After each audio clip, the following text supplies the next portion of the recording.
And in my opinion, that's what CRM is facing. The sales managers keep buying it. The salespeople keep rejecting it. Eventually they buy a different one and they start it over and over and over. So I've given up. And I say that it's time that we look at a new service called closed loop marketing. And it is a very hot topic right now among marketing people and marketing experts. Here are some statistics I want you to digest, taken from Aberdeen Research Group in 2008. And I'm about to share with you a terrific closed-loop marketing service, but their studies showed that even using any closed-loop marketing system, on average, would produce a 36% increase year to year. And imagine how that would add up after a few years. And I don't need to read to you this slide, but I just want you to look at these numbers and realize that this is entirely possible. I believe the numbers will be much higher when you look at the service that I'm going to share with you. Rather than buying a system and training and onboarding and eventually having your salespeople reject it, I'm going to propose that, you take a hard look at an actual service instead of software. And if you were to look at using a service, and I'll describe the service in detail later, stop and think about that what we're going to offer you is the ability for your salespeople to spend more time selling. We're going to eliminate from them their need to try to nurture leads because they don't want to do it and they hate doing it. We will provide the right messaging and the right prospecting and the right follow-up that will always put your salespeople at the right place at the right time with the right positioning to have an opportunity to win a sale. We're going to demonstrate their reliability and their credibility by following up for them even if they forget. We will greatly increase the number of opportunities they will be competing for on a weekly or monthly basis. And again, we're going to automate long cycle, customized follow-ups for them even if they forget. And trust me, they're human beings, they will forget. Now, is this something that might be right for your company? I don't know, but I have a few basic questions I want you to consider. If I were to right now call every one of your customers and ask them about all of your products and services, would they know the value of all your products and services and why they should be buying them from you? And if you answer no to that, then you should take a hard look at following through on what we're going to ask you to do. If we were to look into your current database, what percentage of those contacts would we find have something specific scheduled? Whether it's another phone call, a meeting, literature being sent out, is there a specific next step? How long is your sales cycle? If your sales cycle is, let's say, 12 to 18 months, I would like to ask you, where are your leads from 12 to 18 months ago? Have they been all nurtured to fruition, and are they all now ready to buy from you or buying from you? Or are those leads stale, lost, stagnant, missing? You tell me. Let me ask you a question. Where would your sales be today if during the last 3 years every new lead that came through your company was treated just as well as your best client? Where would your sales be today if that had happened? So I'm going to share with you a little metaphor that I like to talk about called leads and seeds, they have the same needs. And in my metaphor, I always talk about how leads need to be sorted, housed in one place, nurtured, watered, fertilized, tended to, doted upon, talked to, and raised all the way through fruition. And as we all know, there are certain things that can't be rushed. Where someone is in a buying cycle, their decision-making process. For a tomato, for example, it's going to take about 70 days from the time you plant the seed to you nurture it for it to be ready to be harvested. New leads coming into a company are no different. It takes as long as it takes. The biggest mistake I have seen made over and over and over and over is companies going to trade shows or doing webinars or using SEO to generate new leads. And as soon as a new lead comes in, they give it to the world's worst farmer, a salesperson. These people are built to hunt and kill. That's how they get paid. It's how they're built. It's why you hired them. They will not plant seeds, hang around with a watering can, and wait 70 days for that to turn into a sales-ready opportunity. It is not going to happen. The nature of the beast and why you hired these people is because they exhibit what I call strong socializer director tendencies, which means they're more direct than indirect. Simply stated, they are confident, assertive, fast-paced. They are driven by a need to succeed. They are driven by a need to move something forward. And they do not like details. They do not like routine. They do not like long-term follow-up. It's just not how they're built. These people are built to go out and hunt it, kill it, bag it, drag it, and then brag about what they've done. And they're typically paid for what they kill, not what they nurture. They also do not like to work alone.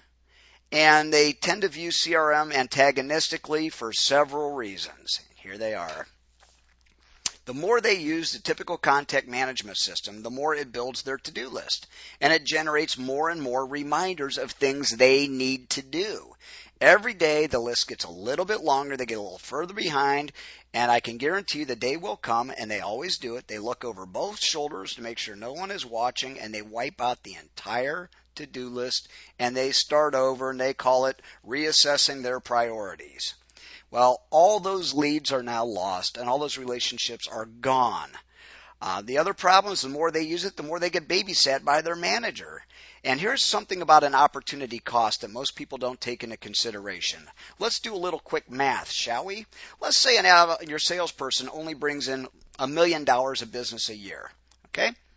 In a 2,000-hour work year, that means that salesperson's time is worth exactly $500 an hour, period. Do the math. That comes out to $1 million in sales. Every hour that person is doing something that is not selling, it is costing your company $500 an hour in sales. And asking them to run a contact management system is insane. These people can't stand typing.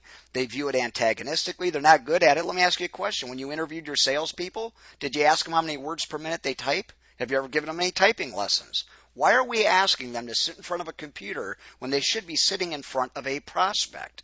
So it's my considered opinion that instead of asking them to type, why don't we ask them to do something they're built to do anyways? Talk. So what I'm suggesting is that instead of having them run a CRM system, why don't we provide them with a call-in follow-up service? As soon as they walk out of the sales call, they immediately call into our service, tell us exactly what happened with that prospect. We'll update their database, we'll update their notes, we'll update the profiling, and then we will send everything that needs to be sent to that prospect from that sales rep when it needs to be done.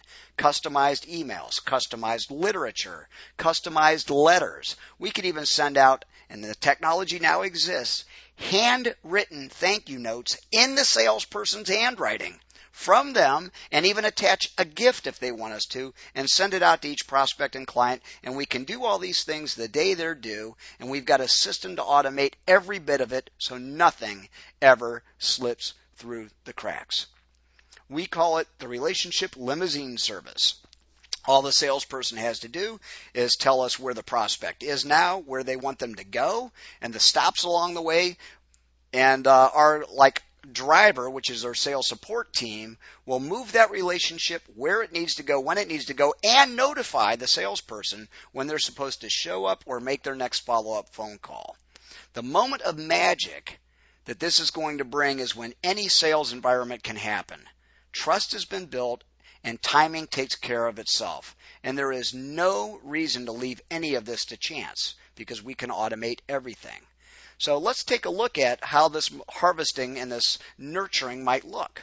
One of the things we teach salespeople to do is to understand that when they're with a prospect, they're probably in the right place but at the wrong time.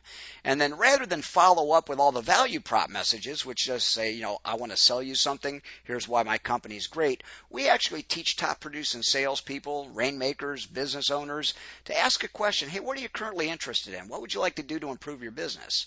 And perhaps they say, well, I'd kind of like to learn how to grow our sales. Well, we can automate follow-ups from that salesperson that match the preferences of each prospect. So if they're interested in sales or marketing, we can automate the emailing of helpful, thoughtful articles that really help that prospect out, showing that the salesperson is thoughtful, helpful, caring, and non-pushy, non-aggressive. Here are things to just help you out. If ever my timing gets better, let me know. Once we've built a relationship based on trust, we can start altering the messages to match exactly which product was discussed. We can also match the messages based on where they are in their buying cycle and the educational cycle.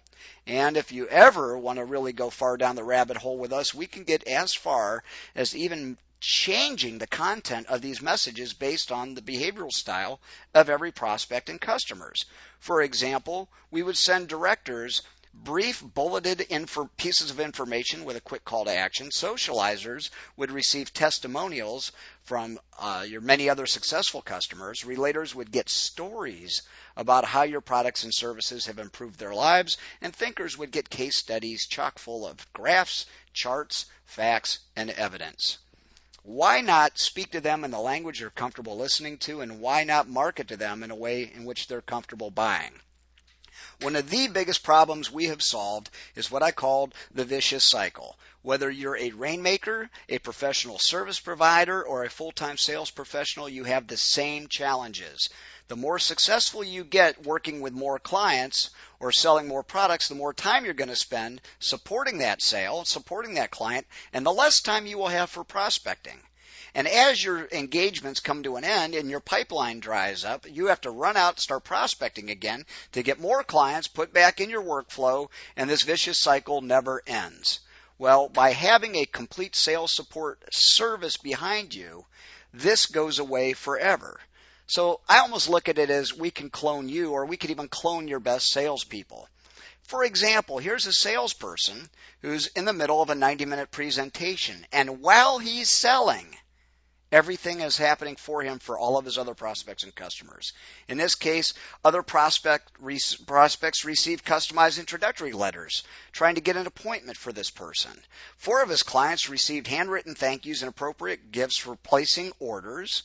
Many more of his contacts were sent helpful articles that matched their interests, and even more prospects received customized literature matched to products or services they said they wanted to learn about, and all this happened while Bob was closing yet another sale. Pretty interesting, isn't it?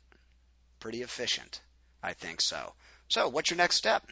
Well, I suggest that whoever the coach or consultant that suggested you watch this video, sit down with him or her, and let's try to put the pencil to the paper and see if this makes sense.